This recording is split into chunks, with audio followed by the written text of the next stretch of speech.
Alors, bonjour mes chers amis et bienvenue dans cette nouvelle vidéo.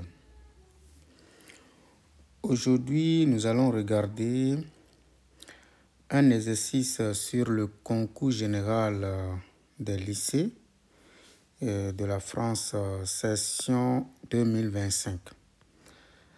Donc, c'est un concours très important pour les classes de terminale, voie générale, spécialité de mathématiques.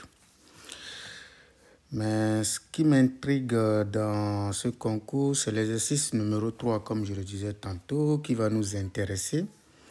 Et je vais essayer de faire une petite comparaison avec un sujet, sinon une question, d'accord, déjà sortie pour les Olympiades des années 1968.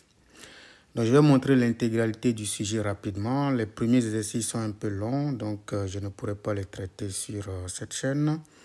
Donc, vous pouvez faire une pause, d'accord, pour regarder entièrement l'exercice numéro 1. Donc, ça va être l'exercice numéro 2. Il s'agit des suites positives et bornées. Donc, vous avez tout ça. Voilà. Vous pouvez faire une pause. Et puis, voilà.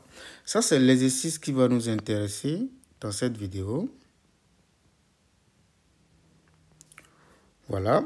Je vous montre en même temps l'Olympiade des années 1968. Voilà. Donc, je vous montre entièrement également l'Olympiade. Mais ici, si vous vous rappelez très bien, on a déjà traité ce sujet-là depuis le mois de janvier. D'accord? Et donc, lorsque j'ai vu le sujet du concours général, je me suis rappelé directement du problème 5. D'accord? Que vous voyez ici. Donc, ce problème 5, d'accord? Vous voyez, quand je vais essayer de mettre les deux ensemble tout de suite, je vais essayer de les mettre ensemble rapidement pour qu'on puisse voir clairement. Ok, donc paf, ça c'est exactement le problème 5 que je viens de vous montrer. Et ici, ça va être l'exercice numéro 3, d'accord, du concours général. Voilà, paf, je vais essayer d'agrandir un tout petit peu. Voilà. Donc ici, nous avons seulement 2 questions. Mais ici, nous avons 3 questions. Évidemment, c'est juste une modification de ce sujet-là. Donc, on considère, d'accord, les fonctions qui vérifient la propriété suivante. F de x plus 1 égale 1 demi de la racine carrée de f de x moins f de x au carré pour tout x réel. D'accord, c'est pareil ici, mais ici, on a un cas beaucoup plus général où on considère un A qui est positif. Au lieu de 1 ici, on a considéré A, comment on appelle-t-on, A qui est positif ici. Ça veut dire tout simplement que dans le concours général, on a considéré ce problème-là avec A égale 1, c'est tout. D'accord? Donc, nous avons une fonction qui vérifie cette propriété, signifie que la fonction vérifie cette relation pour tout x réel. Donc, dans la première question ici, on nous dit de proposer une fonction continue et qui vérifie cette propriété. Une fonction continue qui vérifie cette propriété. Mais dans le concours, on n'a pas demandé ça. D'accord? Donc, on va répondre à la première question, mais on va considérer pour A positif. C'est la même chose, c'est-à-dire que si on le fait pour A positif, pour A égale à 1, ça ne va pas changer quelque chose. D'accord? Donc, nous allons répondre à cette question, mais nous allons le faire pour A positif. Et puis ici, on nous dit de montrer que si nous prenons une fonction qui vérifie cette propriété-là, nécessairement la fonction est périodique. Encore une fois, on va le faire, on va répondre à cette question, mais on va le faire, d'accord, pour cette propriété, pour A quelconque, d'accord, c'est-à-dire pour A positif. Donc, ça va être la première question du concours, de l'Olympiade. Et enfin, pour A égale à 1 maintenant, je pense que les deux questions se ressemblent maintenant. Ça va être la dernière question que nous allons résoudre pour A égale à 1. Ok, donc sans plus tarder, c'est toujours bien, d'accord, même si vous passez le bac ou vous êtes à l'université, c'est toujours bien, d'accord, de réfléchir sur certains exercices, d'accord, qui nous permettent évidemment, d'accord, de confronter un peu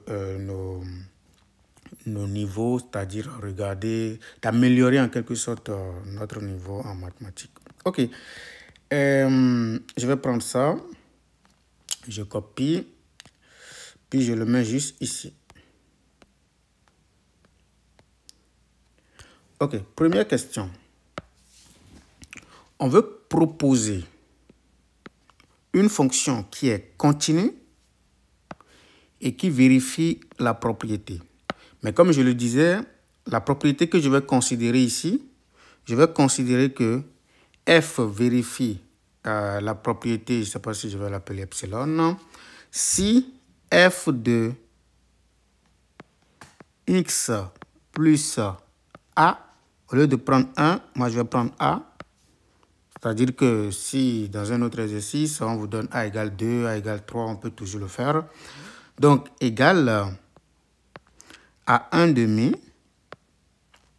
plus la racine carrée de f de x moins f de x au carré. Donc ici, on veut une fonction continue et qui vérifie cette propriété.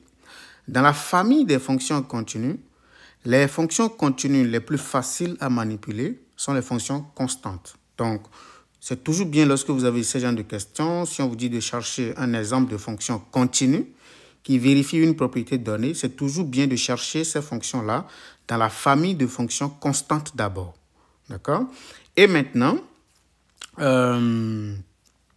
après ça, si vous ne trouvez pas, vous pouvez chercher dans la famille des fonctions affines. Ça veut dire quoi? Première famille, vous regardez d'abord les fonctions constantes. Après, vous regardez les fonctions affines, c'est-à-dire ax plus b. Et peut-être regarder les fonctions polynômes de degré 2 ou bien les polynômes de façon générale. Et peut-être penser aux fonctions trigonométriques après. D'accord? Les fonctions trigonométriques, dans certaines situations, peuvent être faciles, mais dans d'autres situations, peuvent être difficiles. Mais les fonctions constantes sont en général beaucoup plus simples. Donc, c'est toujours bien de commencer par penser aux fonctions constantes. Donc, on va poser. Posons grand F de x égale c avec c constante.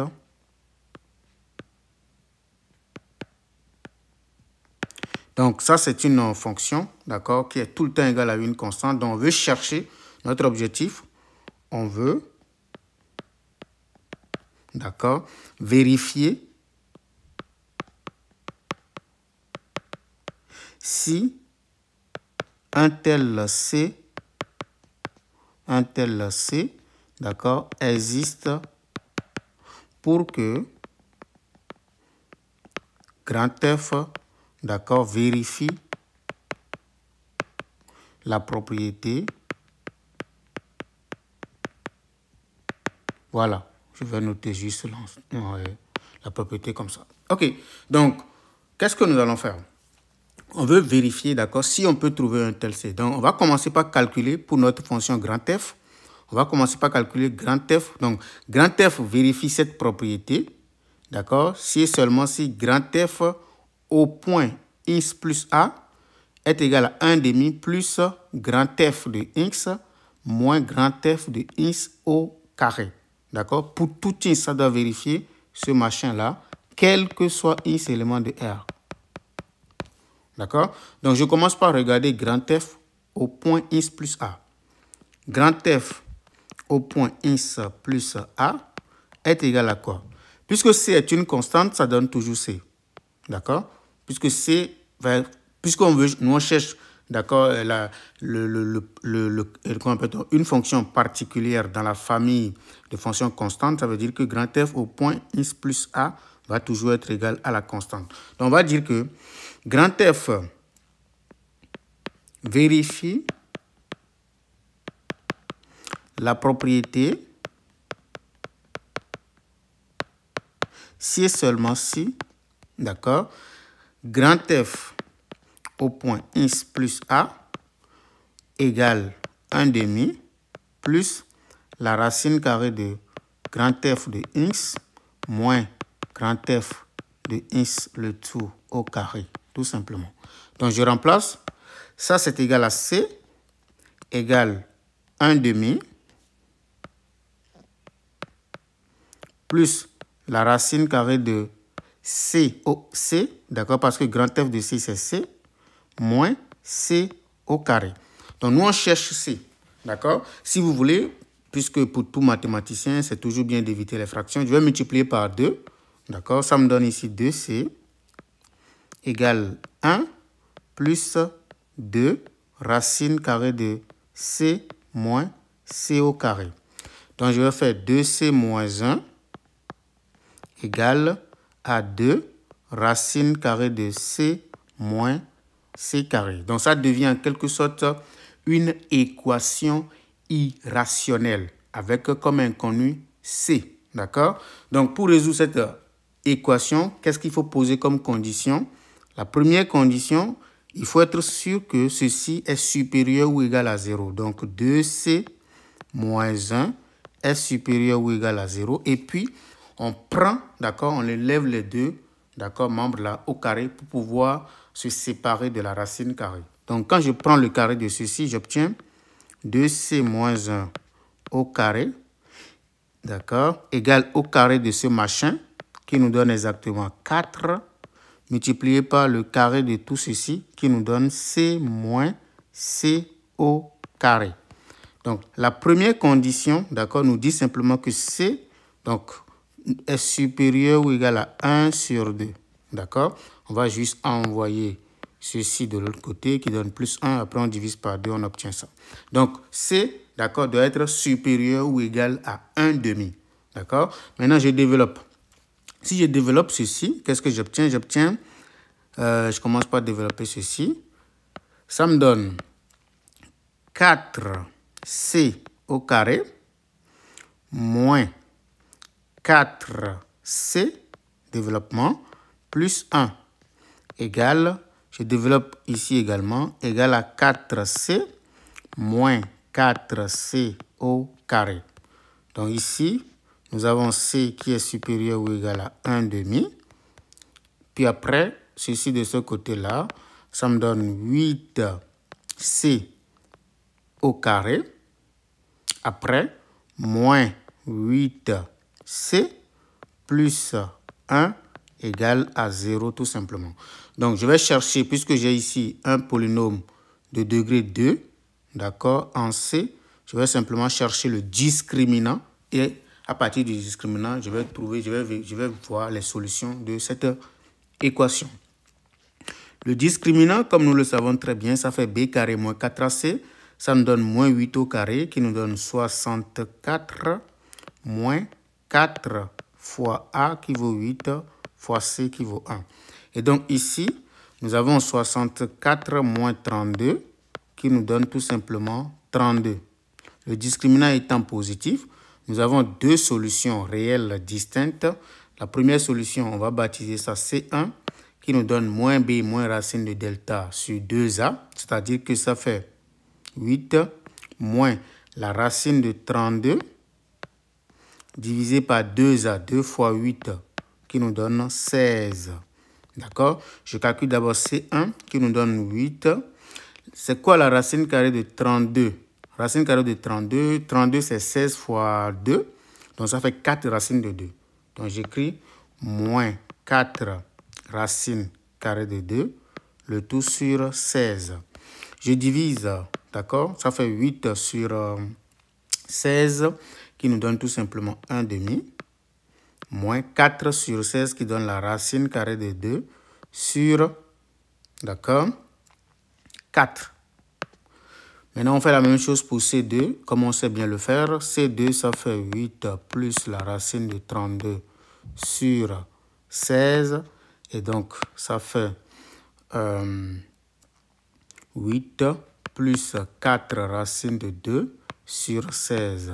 Si on dispatche, on trouve 1 sur 2 plus racine de 2 divisé par tout simplement 4. Mais qu'est-ce qu'on voit ici? On voit clairement que ceci est strictement inférieur à 1 demi. Parce que là, vous prenez une quantité qui vaut 1 demi et vous enlevez, d'accord, un truc positif. Donc, ça veut dire que le résultat final est plus petit que 1 demi. Mais de l'autre côté, nous avons ceci qui dépasse naturellement 1 demi. Or, dans la contrainte, nous voulons que la solution, d'accord, soit tout simplement supérieure ou égale à 1 demi.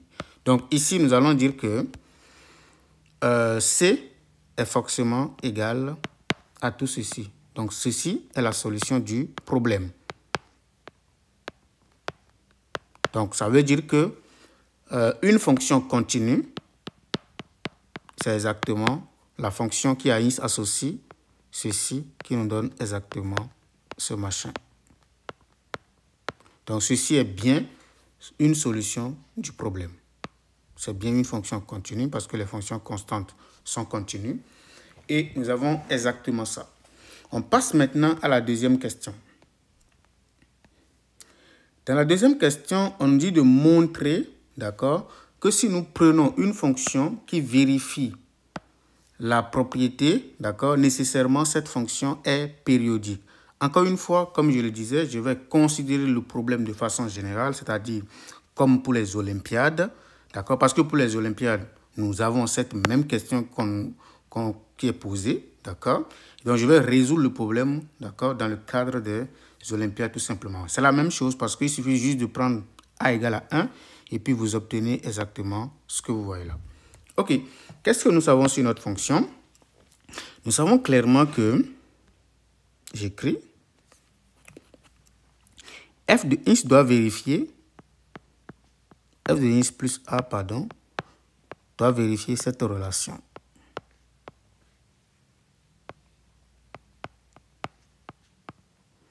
Voilà. Pour tout ins, élément de R. D'accord? Donc, c'est toujours bien que on peut, si on veut, essayer de trouver, de voir que toute fonction qui vérifie ça, pour d'autres exercices, par exemple, on peut vous demander de montrer que cette fonction est forcément bornée, des trucs comme ça, parce que ici, vous voyez, comme tout ceci est sous le radical, on peut par exemple poser des conditions supplémentaires. On peut voir clairement que ceci doit être supérieur ou égal à 0 et voir d'autres contraintes sur l'ensemble image de f. Donc, dans un exercice sérieux, par exemple, on peut juste vous demander de montrer que cette fonction est bornée facilement. Mais qu'est-ce que nous voyons à partir de cette égalité? À partir de cette égalité, la première remarque, c'est que f de ins, d'accord, est supérieur ou égal à ceci. Parce que ceci étant supérieur ou égal à 0, nécessairement, toute cette quantité-là est supérieure ou égale à 1 demi. Donc, quel que soit le ins élément de R, on peut déduire que f de ins plus a est supérieur ou égal à 1 demi.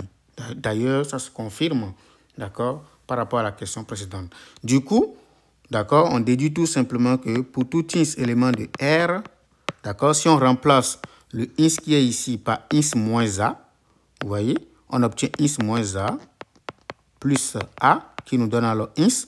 Du coup, on est en train de montrer que f de ins est tout simplement supérieur ou égal à 1 demi. Donc, c'est un point, c'est vraiment quelque chose que je vais utiliser pour démontrer que notre fonction est vraiment périodique.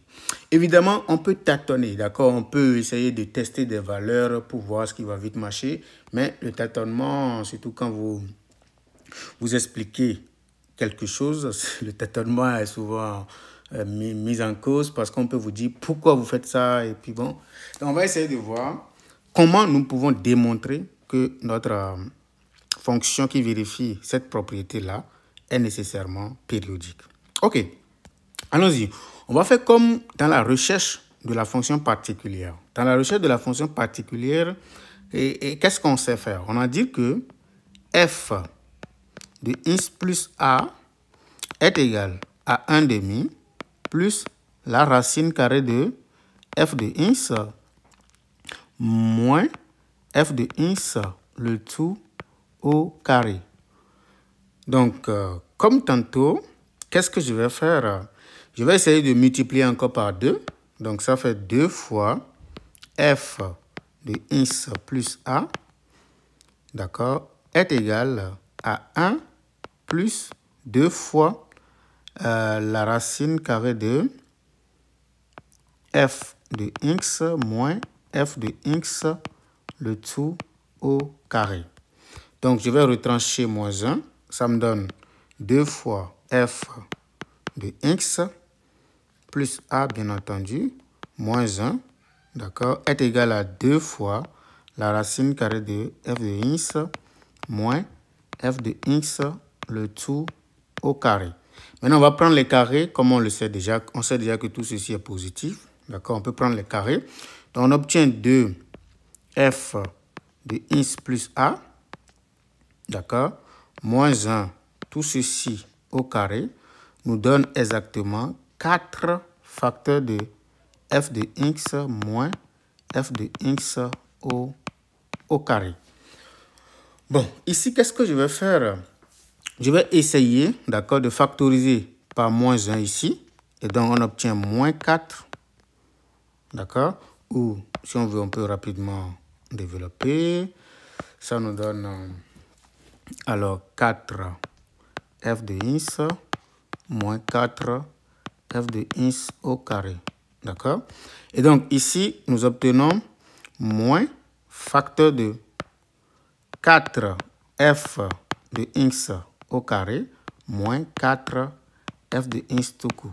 Maintenant, je prends ici la forme canonique, c'est-à-dire que j'essaie de l'écrire sous la forme d'un carré, comme la complétion du carré. Et ça me donne moins facteur de, d'accord? Ça fait alors 2 fois f de x moins 1, le tout au carré. Donc, quand on développe tout ceci, d'accord, ça nous donne exactement, ou si vous voulez, pour ceux qui le souhaitent, on va juste ajouter 1 ici et retrancher 1, parce que c'est juste une identité remarquable, il ne manque que 1. Donc, je peux faire plus 1 moins 1, puis j'obtiens directement l'identité remarquable, d'accord? Je pourrais juste faire plus 1 moins 1 ici, voilà. Donc, ceci, ça me donne exactement les 3 premiers termes, nous donne exactement ça, et il manque simplement 1. Ok, qu'est-ce qu'on vient de faire? On vient de voir tout simplement que 2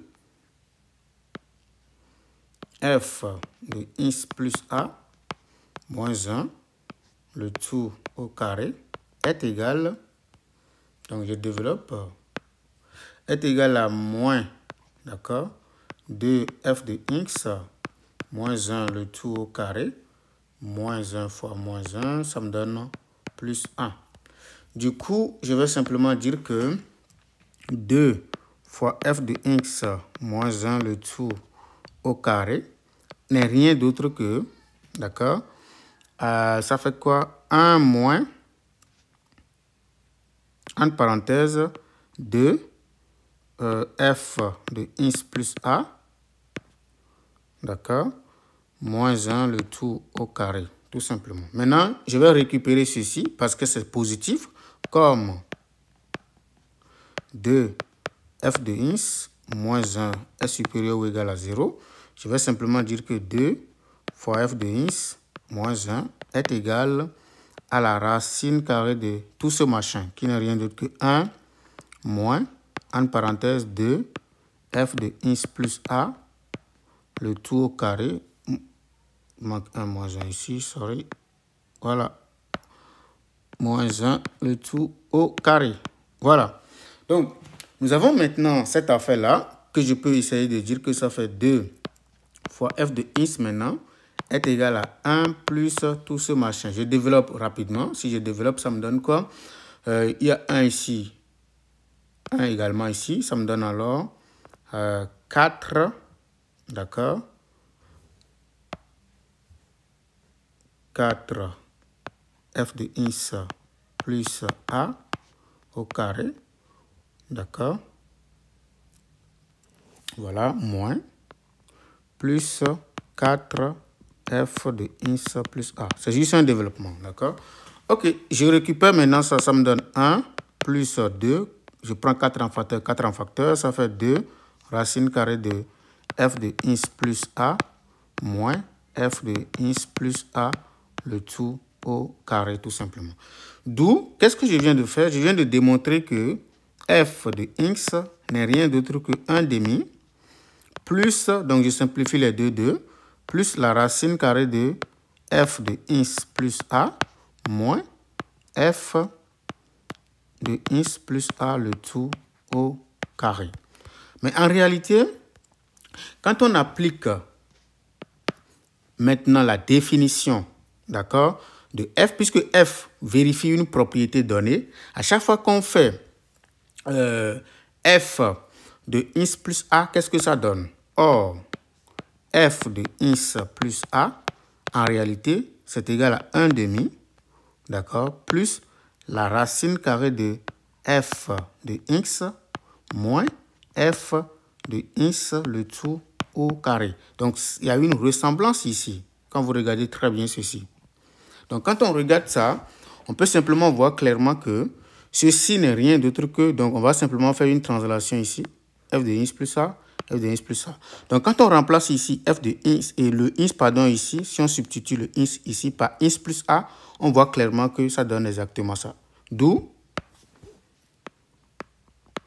f de x plus a, d'accord, plus a n'est rien d'autre que 1 demi, plus racine carrée de f de x plus a, moins f de x plus a le tout au carré. C'est-à-dire que on vient de montrer que f de x plus 2a est égal à 1 demi plus la racine carrée de f de x plus a moins f de x plus a le tout au carré.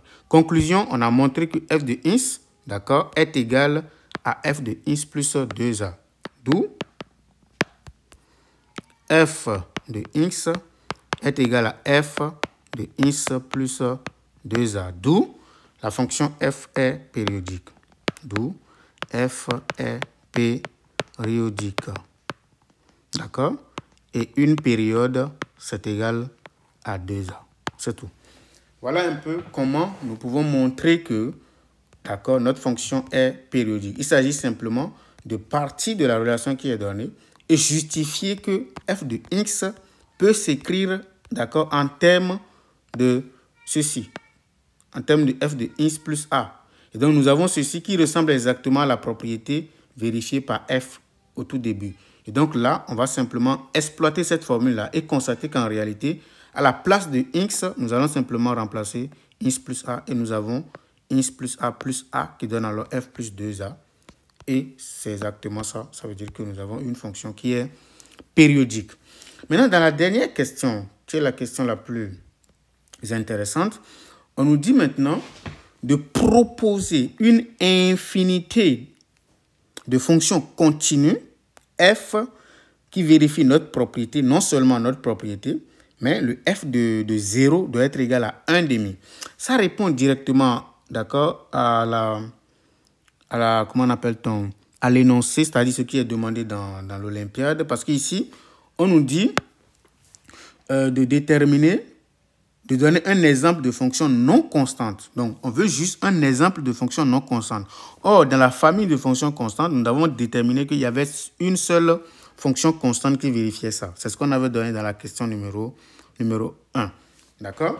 Mais ici, ça veut dire que si nous on propose une infinité de fonctions continues nécessairement, elles vont être forcément des fonctions non constantes. Donc, ça va répondre directement à cette question pour a égale à 1, qui est exactement le cadre du concours en question.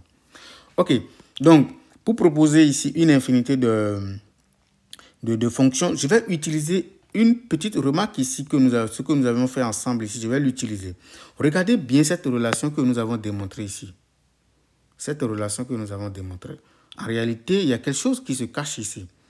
D'accord? Donc, nous allons prendre, bien entendu, a égale à 1, parce que nous sommes dans la dernière question. Dans la dernière question, je vais rester dans le cadre a égale à 1, comme pour les Olympiades et exactement comme pour le concours. Donc, ici, nous savons que 2, f de x plus 1, je vais remplacer a par 1, moins 1, le tout au carré, est égal, d'accord, à tout ceci. Je vais rappeler ça et je vais utiliser tout simplement ça. Donc, d'après la question B ou la question 2 si vous voulez. Donc, on a démontré que 2 multiplié par f de x plus 1 moins 1, le tout au carré, est égal à moins, entre parenthèses, 2f de x moins 1, le tout au carré, d'accord, plus 1. Et donc, je vais conclure que 2f de x plus 1 moins 1, d'accord, donc ici, je vais bien écrire les choses. Tout ceci au carré, plus maintenant ceci, d'accord, plus 2f de x moins 1, le tout au carré est égal en réalité 1. Or, nous savons en mathématiques que si nous avons grand A au carré plus grand B au carré, qui nous donne 1, ça veut dire qu'on peut écrire, d'accord, A sous la forme de cosinus d'un certain θ et B sous la forme de sinus d'un certain θ. D'accord? Ce qui nous rassure un tout petit peu parce que nous manipulons ici les fonctions périodiques. Or, les fonctions périodiques les plus connues sont les fonctions trigonométriques. Vous voyez un peu? Donc, cette relation nous rassure un tout petit peu. Vous voyez?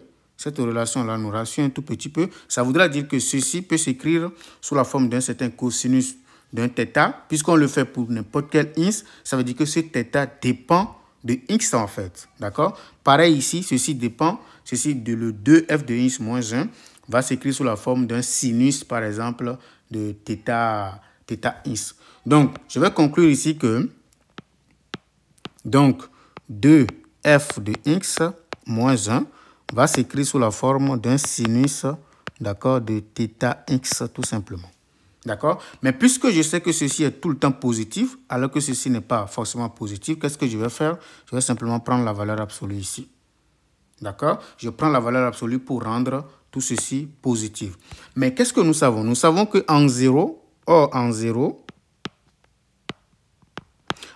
2, f de 0 moins 1 doit être égal à 0. C'est ce qui est dit dans l'exercice. On veut construire des fonctions qui vérifient cette propriété-là. Donc, en 0, ceci doit être égal à 0. Comme ça doit être égal à 0, ça veut dire tout simplement que le sinus de θ x, d'accord, doit être égal à 0.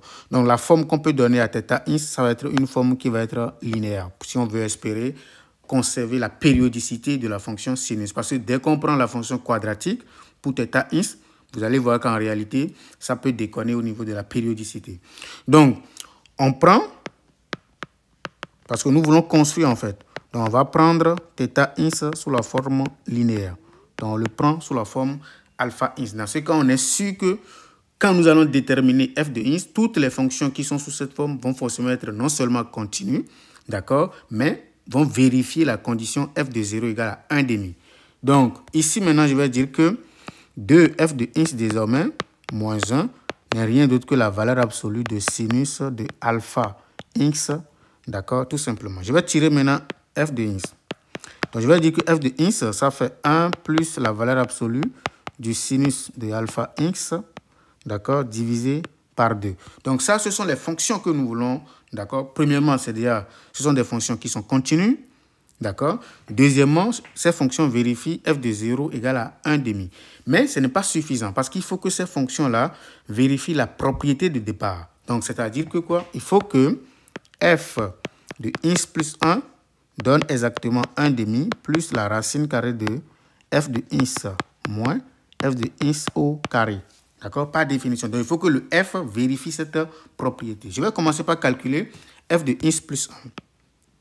C'est quoi f de x plus 1? F de x plus 1, c'est égal à 1 plus la valeur absolue du sinus. Donc, je remplace ceci par x plus 1. Et donc, ça fait alpha x plus 1 sur 2. Donc, je développe en utilisant la formule d'addition. Ça me donne le sinus de alpha x, cosinus de alpha, plus cosinus alpha x fois sinus de alpha tout simplement. Formule d'addition. Tout ceci divisé par 2. Je laisse ça comme ça d'abord et je vais calculer le second membre. Je vais calculer 1,5. Donc 1,5 plus la racine carrée de f de x moins f de x au carré, c'est égal à quoi? C'est égal à 1 demi plus la racine carrée de f de x facteur de 1 moins f de x tout simplement. Allons-y, ça fait 1 demi plus la racine carrée de le fameux f de x, c'est quoi? C'est tout ça, c'est-à-dire que ça fait 1 plus valeur absolue du sinus alpha x sur 2, facteur de 1 moins f de x encore, qui est 1 plus sinus de alpha x en valeur absolue, bien entendu. Tout ceci sur 2. Ok, maintenant ça fait 1 demi plus la racine carrée de 1 plus valeur absolue du sinus alpha x sur 2. Facteur de, je réduis au même dénominateur ici, ça fait alors 1 moins, d'accord, parce que ça fait 2, moins 1, ça fait 1, donc ça fait 1 moins valeur absolue du sinus de alpha x, le tout sur 2, d'accord.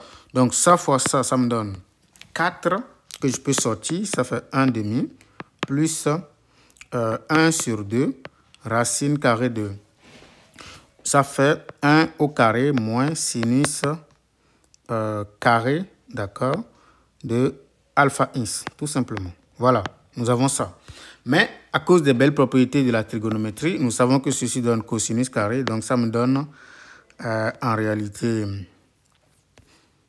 1 demi plus 1 sur 2, d'accord, multiplié par le cosinus carré, d'accord, ça fait la racine carrée de cosinus carré de alpha x tout simplement. Et donc, j'obtiens 1 demi plus 1 demi de la valeur absolue de cosinus alpha x tout simplement.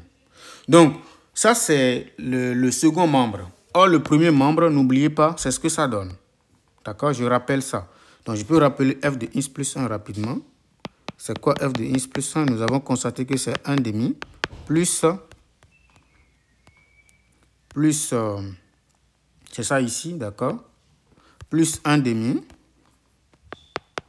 de, donc je rappelle, ça fait sinus alpha x cosinus de alpha plus sinus alpha cosinus alpha x.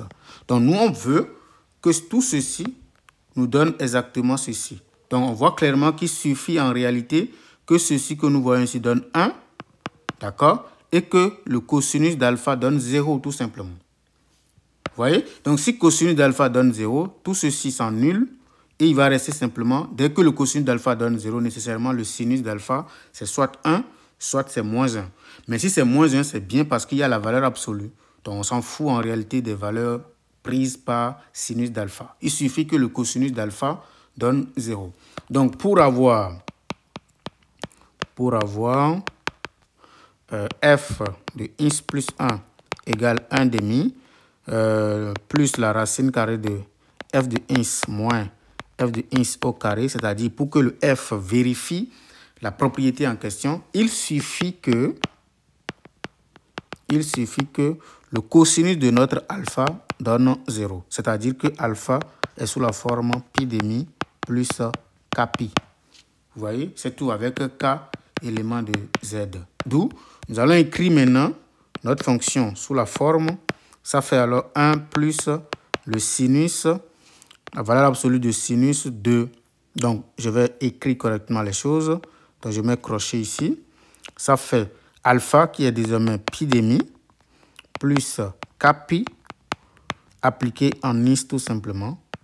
Le tout divisé par 2 avec k élément de z. Donc, toutes ces fonctions-là, d'accord, sont des solutions, d'accord, c'est-à-dire ces fonctions-là vérifient la propriété donnée, d'accord, mais puisque le k parcourt grand Z et que ceci ce sont des fonctions qui ne coïncident pas, qui ne sont pas égales, ça veut dire que nous avons une famille de fonctions qui vérifient la propriété de départ. Donc, nous avons une infinité de solutions parce que Z est un ensemble infini, tout simplement. Voilà ce qu'il faut faire pour résoudre ce joli problème qu'on a posé au concours en France cette année. C'est vraiment magnifique, surtout la question 3, j'ai beaucoup apprécié, d'accord? Parce qu'il faut savoir construire les choses par soi-même et c'est magnifique. Merci beaucoup. N'hésitez pas à nous dire en commentaire ce que vous en pensez. S'il y a des questions sur certaines parties, je vais pouvoir répondre en commentaire. Merci beaucoup.